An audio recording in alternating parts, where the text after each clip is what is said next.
পুকুর চারিপাশ পাড়টা সুন্দর করে বাঁধতে ছিল, এটা ধ্বংস করে দিচ্ছে। এরকম একটা পুকুর থাকলে জীবনে কিছু করা লাগে না, এই একটা পুকুর নিয়ে সারাদিন চলে যায়।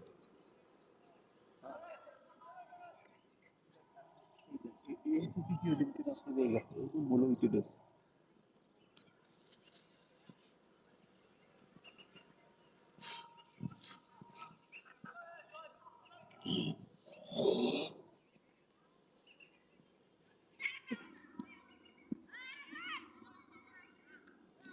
বলো না, তাহলে শেষে দিনে আর আমার সপ্তাহ পুরো।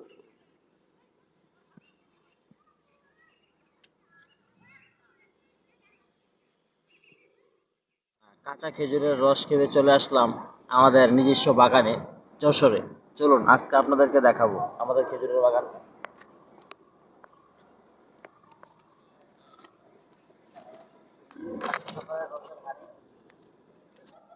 এই হাড়িটি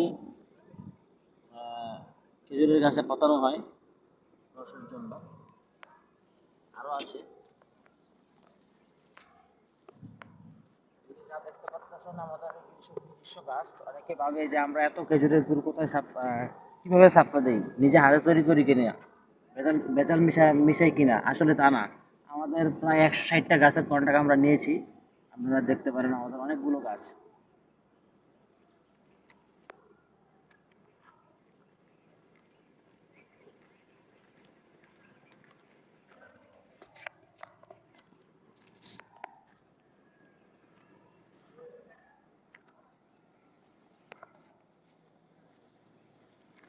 এই যে যা দেখতে পাচ্ছেন এখানে আরো অনেক খেজুর গাছ আছে। আমার চারপাশে শুধু খালি খেজুরের গাছই, এটা একটা পুরো খেজুরের বাগান। এখানে শীত এখনো ভালো মতন এখনো পড়ে নাই, যার কারণে খেজুরের রসটা খুব কমই উৎপাদন হচ্ছে। তো আরো যখন শীত বেশি পড়বে তখন খেজুরের রসটা আরো বেশি উৎপাদন হলে আমাদের খেজুরের গুড়টাও বেশি উৎপাদন হবে। তো অনেকে আমাদের কাছে এখন অর্ডার দিতেছে, যার কারণে আমরা মানে প্রোডাক্ট দিতে একদিন হয়তো লেট হচ্ছে আর কি। কারণ খেজুরের রসটা আসার পর আমরা উৎপাদন করে গুড়টা উৎপাদন করে আপনাদের কাছে পৌঁছে দিচ্ছি, একটু সময় লাগছে আর কি। তবে আমরা চেষ্টা করছি আপনাদেরকে খাঁটি খেজুরের গুড়টা দেওয়ার জন্য।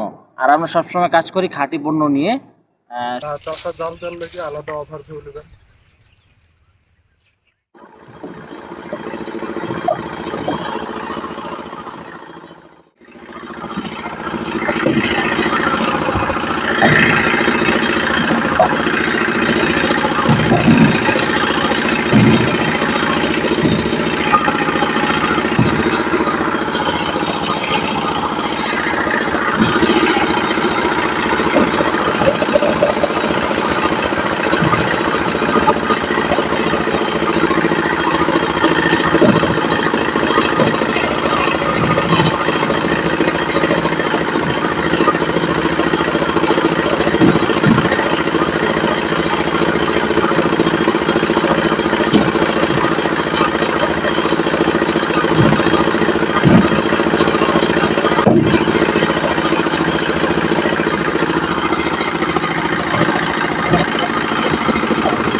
না না, ওইটাই যেটা বদল যায়।